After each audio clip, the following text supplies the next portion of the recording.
लेकिन बाबर आजम ने हमेशा हर दफा बाबर ने धोखा ही दिया है। हमेशा उस पॉइंट के ऊपर आउट होके जाता है जब टीम को सबसे ज्यादा जरूरत होती है।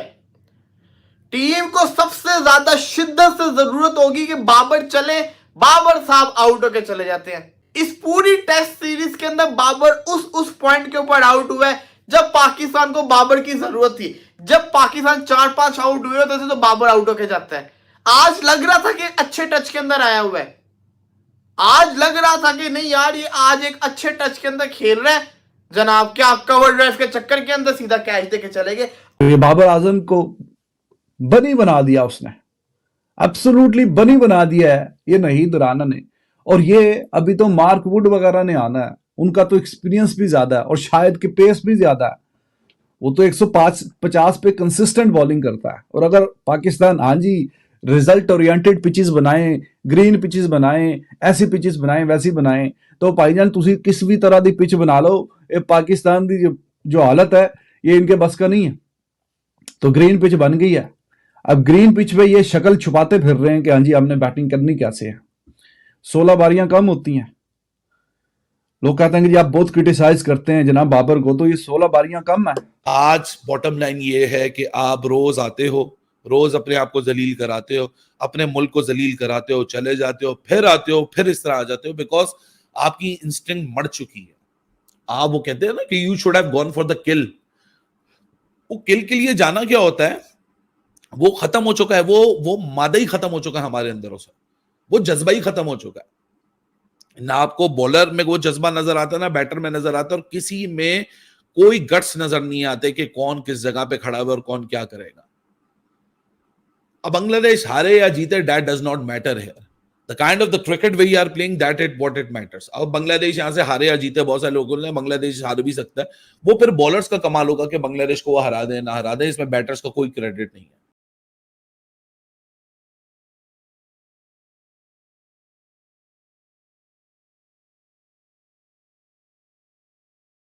धोखेबाज बाबर, बाबर आजम का नाम मैंने आज से साफ सी बात है धोखेबाज रख दिया, क्योंकि हमेशा धोखा दिया है।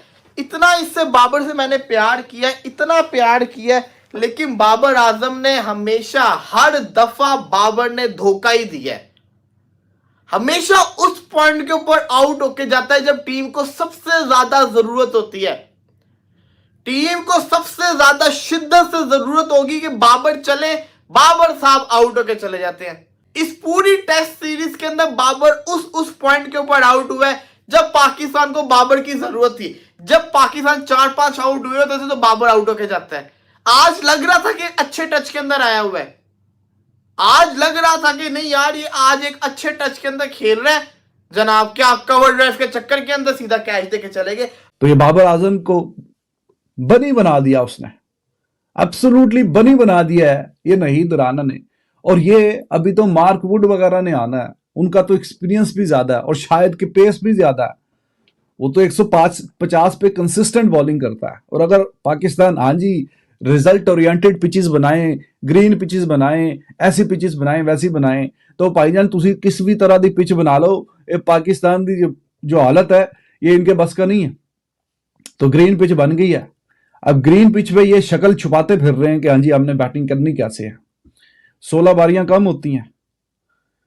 लोग कहते हैं कि जी आप बहुत क्रिटिसाइज करते हैं जनाब बाबर को, तो ये 16 बारियां कम है।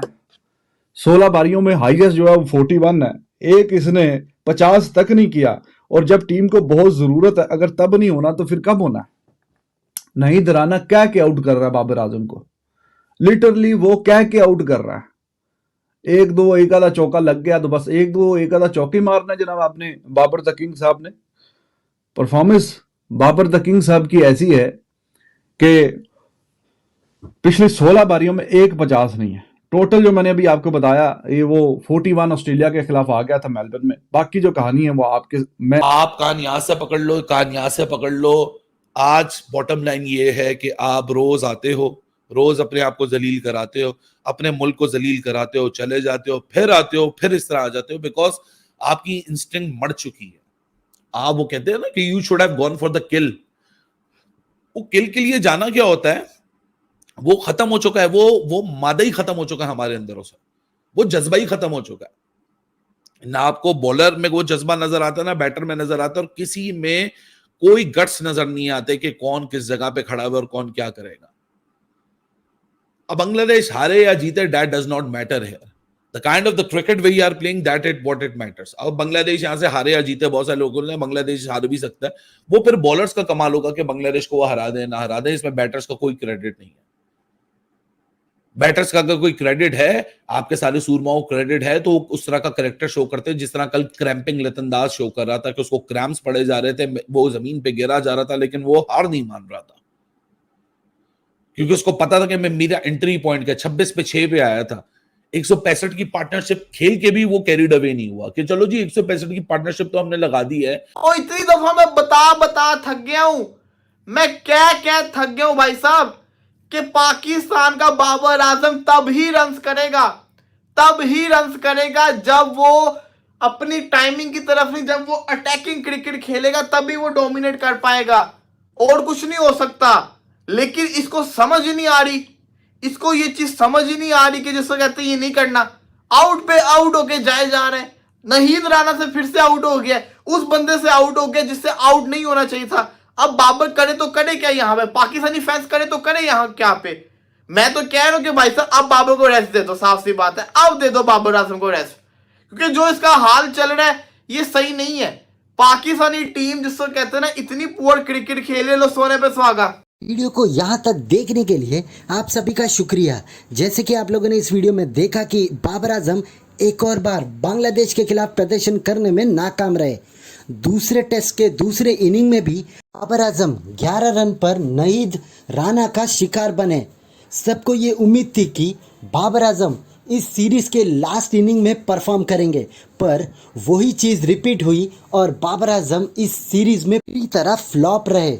जहां पर बाबर आजम ने इस सीरीज में ऐसा कोई भी कारनामा नहीं किया जिससे उनका सिलेक्शन आने वाले सीरीज में किया जाए।